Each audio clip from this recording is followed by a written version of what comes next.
WCBI News at 10 starts now. A drive-by shooting in Lee County leaves one woman dead. Now the search is on for the accused gunman. Thank you for joining us tonight. I'm Quentin Smith. Lee County Coroner Carolyn Green confirms the victim is 66-year-old Annie Walton. Sheriff Jim Johnson says this all unfolded around 3 o'clock this afternoon at a mobile home on 181 County Road 45 in the Palmetto community. Johnson says a car stopped in front of the home and fired multiple shots inside the residence. The sheriff says a total of 7 people were inside the home during the time of the shooting, and they range in ages 70 to 3 years old. In all, 3 people were shot. One victim was treated at the scene. Another was taken to North Mississippi Medical Center, and Walton was also transported to the hospital where she was pronounced dead. Right now, investigators are looking for the 4 suspects responsible for this violent act. This is not a situation where this is a stray bullet or someone was target practicing or hunting and this bullet went into this home. This home was a direct target and the individuals inside were the purpose of this shooting. There are multiple gunshots that were fired inside this home. Walton's body is now being sent to Pearl for an autopsy. Investigators were on scene for several hours collecting evidence, and they expect to release more information on this shooting later on this weekend. What started out as a traffic stop in Clay County ends with 2 people being carried away in handcuffs. 39-year-old Kenny Chandler and 30-year-old Megan Potts are now facing drug charges. Clay County investigators charged Chandler with possession of methamphetamine, while Potts is being charged with possession of paraphernalia. The duo was stopped along Highway 50 West in the Cedar Bluff area. Bond for Chandler is set at $5,000 and bond for Potts is just under $500. This investigation is still ongoing. Governor Phil Bryant says he's confident lawmakers will approve a pay raise for public school teachers. Bryant has proposed a $50 million pay raise for teachers all across the state. The governor says it's important to pay teachers at a competitive wage. He says improving the state economy has provided a good opportunity to pass a pay raise for these teachers.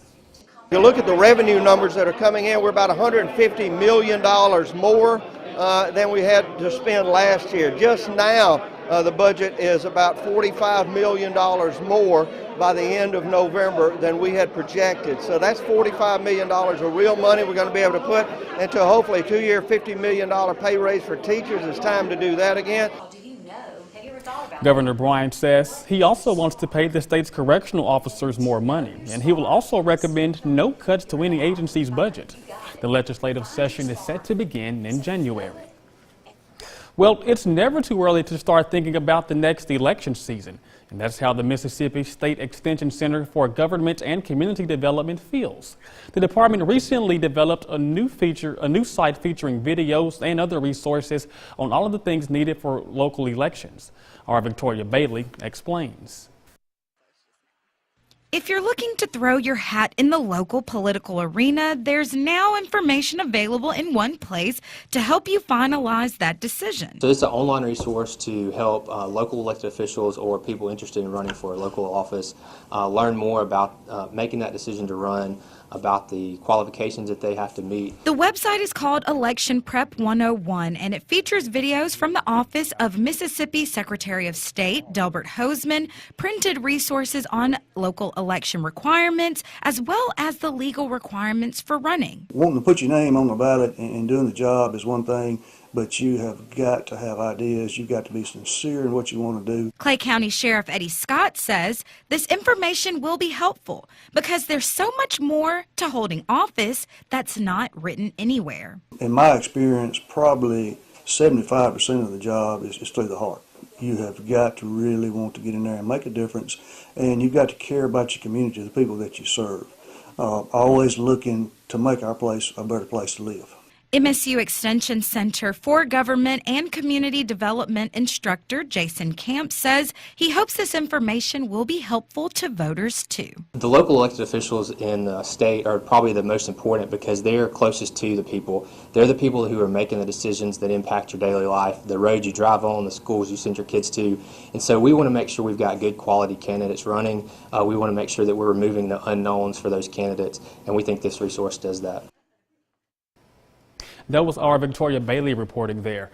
Now, to find out how you can visit Election Prep 101, head on over to our website at wcbi.com. Well, it is now time to turn our attention over to weather. Chief Meteorologist Keith Gibson is standing by with a first look at our forecast. Keith? Quentin, 10:05 on our Friday evening. Look at this. We have some rain here in downtown Louisville, Mississippi, our exclusive Skycam network right there.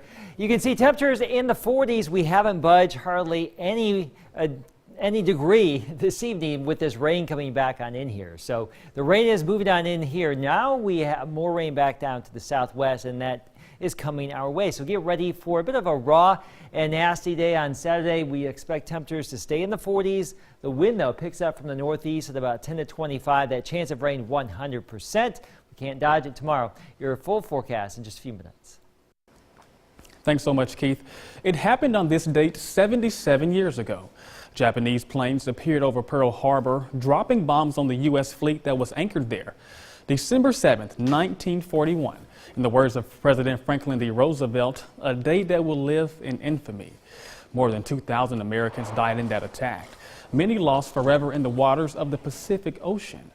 Darrell Wade of Calhoun City was among those killed that morning. Today in Kilmichael, Wade is finally laid to rest at the Veterans Memorial Cemetery. There was a service for a war hero, a veteran, and a hometown boy. WCBI's Riley Livingston was there and has more. Darrell Wade has finally come home for more. It's very moving that we brought a Conrad home that had been missing so long, you know. And I've known the Wade family, some of them for a long time, for all my life, you know. But it was a very, very moving experience and exciting experience. It's a day 77 years in the making. Wade was on board the USS Oklahoma when the Japanese attacked. He died that day along with a crew of 428. After nearly 8 decades of science, research, and determination, Wade will finally rest in Mississippi. We found out about this around midsummer when the family was notified, and that's kind of when NAS Meridian got involved, and so started corresponding with Mr. Wade, and you know, obviously expressed a desire from the family for the Navy to be involved, and we couldn't be more honored to be a part of this. Obviously, bringing a service member home to his final resting place is a very important job for us and something we take very seriously. Fellow servicemen and women filled Calhoun City's Pryor Funeral Home, ready to welcome this sailor home. I can't express how important that is for those of us who have been out to sea and you know, off serving. You know, everybody that's participating today has been in the Navy. We've been at war the whole time, and so for those of us who've gone off to war and come home, you know, we've had that opportunity to come back, and it means a lot to us to bring a fellow shipmate home. That was our Riley Livingston reporting there. Now, Wade's name is currently listed among the walls of the missing at the Punch Bowl. However, a rosette will now be placed by his name to show he's been found. It is cool, it is wet out there. This is a live view across West Alabama at Durham's Pharmacy in Vernon, Tupelo, Columbus, Louisville. As you can see right there, some rain moving back in. Your full weekend forecast is next. WCBI First Alert AccuWeather Forecast with Chief Meteorologist Keith Gibson. All right, you asked for it, maybe not, but the rain is on the way. It's coming back in right now. It stays with us on Saturday. Lots of clouds, temperatures in the 40s all day long, so we will not budge tonight or tomorrow. The wind picks up from the northeast, again, 10 to 25 miles per hour. So there you go.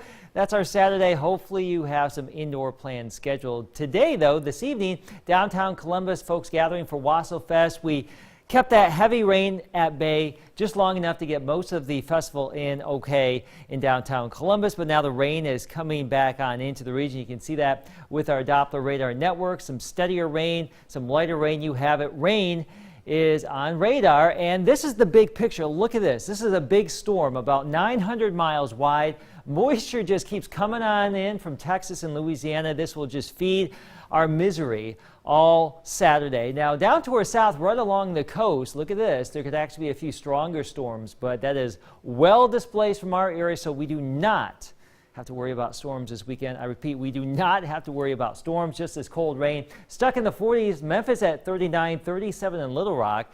That's where we do anticipate some cooler temperatures all weekend long, just to our northwest. But as you can see, for the next 24 hours in the Columbus area, that's a pretty good proxy for a good chunk of the area. Temperatures holding steady in the 40s for our Saturday with this rain coming on in. Steady and heavy at times. The heaviest, though, will get out of here during the evening hours tomorrow, but showers will hold on into our Sunday morning. Clouds will hold on all weekend long, but I think most of the moisture will be out of here sometime on Sunday. An additional 1 to 2 plus inches of rain, certainly within the realm of possibility.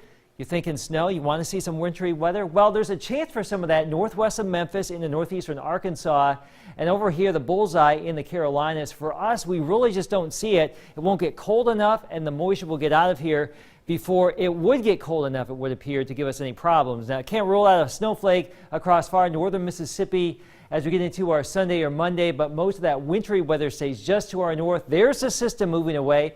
By the middle part of the upcoming work week, yes, we will be rewarded with some high pressure, some brighter skies, but the southern stream of the jet stream right here, the southern branch, is going to keep our region active, it would appear, for the next week or two. So that means another system's coming our way Thursday and Friday. Our next chance of rain after this weekend, but it will be warmer as we get past this weekend. Lots of 40s through Monday, but we're back into the 50s by Tuesday. Quentin. Breast cancer survivors have no way of knowing whether their cancer will come back or spread to other organs. However, researchers at the University of Southern California are now developing a new blood test to help change that. CBS's Alina Diaz has this report. Fabiola Rodriguez beat breast cancer twice. She's back in the lab to get her blood drawn. This time, it's to help other patients. Some women down the line, participated in studies, clinical research that have actually helped me in my treatment. So I thought, why not? Let's do it. Researchers at USC's Keck School of Medicine are using her DNA to create a blood test that would predict which breast cancer patients are at risk for having their cancer come back and spread to other organs. There may still be some residual cells that are beyond any detection tools today. Dr. Bador Salhia says developing this liquid biopsy test is critical. Researchers extract DNA from patients and they test it for 5 years to see if the cancer returns and if the patients who donated the blood also have recurrence. We want to do a better job of being able to determine which women remain at high risk of metastasis once they've completed their therapy. To develop this new blood test, researchers are recruiting about 500 breast cancer patients from early to late stage. Fabiola says arming women with information is how you beat the disease. If you know it's going to come back, then you're going to be as aggressive as you can. She also says the peace of mind this test could offer would be a huge relief for survivors. Ileana Diaz, CBS News, Los Angeles. Hundreds of people filled the downtown area in Columbus today. We'll tell you what brought everyone out coming up after the break. Prescription Health is brought to you by Baptist Memorial Hospital, Golden Triangle. Welcome back. Shops on Main Street here in Columbus stayed open a little later than usual tonight.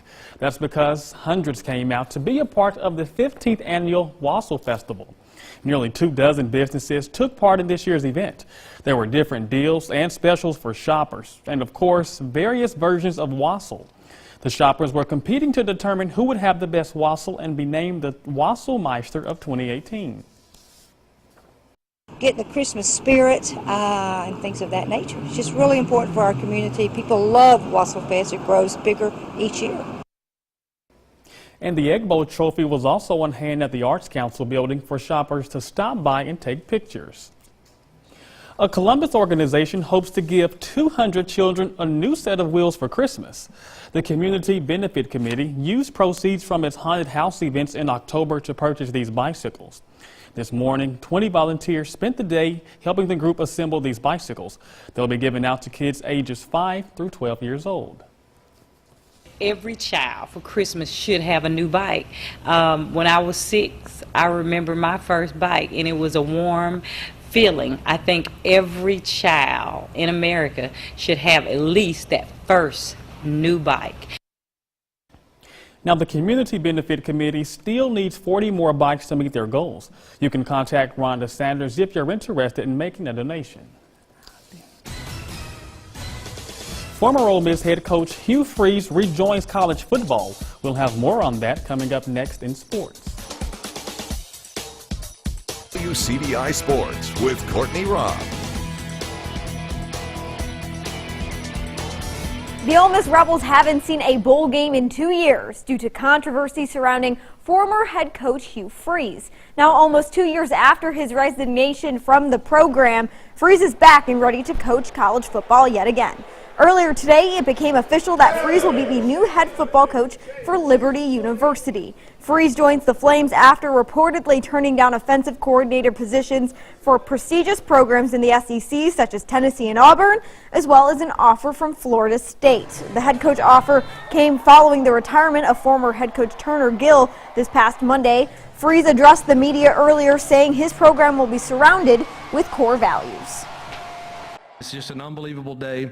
I've set out of football for the last better part of 2 years, and it's given me time to reflect on the core values to which, when I adhered to them, followed great blessing.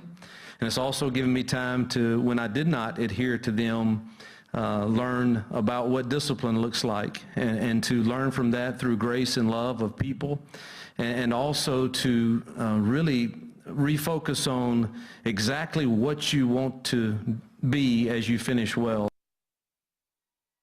Well, how about some rivalry hoops? Starkville traveling to the Tigers' Den to take on Wcbi County. Jackets in transition to start things off. Tyler Talley zips one cross court to Jamarian Brown. A nice dime from him and a nice finish. The Jackets go up early. Back would come Wcbi. Dontavian Davis gets the big man to jump up and under for the 2. And then the Jackets would go and make their way inside. Talley feeding it in the post. Jermavis Phillips with his own version of the Dream Shake off the window for 2. He likes that action. And then Davis in transition here for the Tigers behind the back. Gets into the lane with the beautiful finish in the land of the Giants. Starkville cruises to the win. Jackets remain undefeated, taking down Wcbi the final 65-40. Now it's time for the girls. Starkville ladies taking on the Lady Tigers. Cross-court pass picked off by Jalissa Outlaw. A nice move into the middle of the lane. Gets the floater to go there. That's going to be good. And then Starkville owning the paint in the first half. Completely dominating. Amaya Ford drives her way into the teeth of the D. Layup is going to be good there. And Wcbi County would try to battle back. The ball would come loose. It's picked up by Adia Williams. Williams goes coast to coast for the bucket, gets it in there. The night would belong to Starkville, though. The Lady Jackets dominate the final 66-15 over Wcbi. But now to Amory for some soccer. The Panthers facing New Albany for some boys action. Early on for Amory off the penalty kick. That's Reed Stanford scoring there, and the Panthers lead 1-0. New Albany's turn a little bit later. Danny Avia kicks and finds Elijah Meha. He kicks. He's going to score on the left side of the net. Ties the game up at 3. But the Amory boys go and get the win, or ties the game up there, excuse me. The Amory boys get the win over New Albany tonight, 2-1. And now the girls facing New Albany as well. New Albany and Amory. The second half, Amory leading 2-0. Ashley Stevens with the ball here. She would kick. She gets the score, extending the lead 3-zip. A little bit later, we're going to see Stevens kicks. She's going to find Morgan Mitchell. She scores right here. A nice kick into the net. The Lady Panthers rolling 4-0. Get a little bit more from Amory. Some action here. Chloe Tomlin kicking, finds Stevens. She finds the net, scores the ball. Amory girls get the win over New Albany tonight. The final 5-0. Time to grab the pens and sign on the dotted line. Dylan Allen signed in with Southern Miss today. He was selected as the 2017 Cross Country Gatorade Runner of the Year. Also a 3-time cross country state champion. Holds 5 state titles in the 800 meter, 1600 meter, and 3200 meter. Congrats to Allen on continuing his career at Southern Miss. That's it for sports. We'll have your last look after the break. Stick with us. Wet this weekend. Have a good weekend, everyone. It's going to be a rainy one.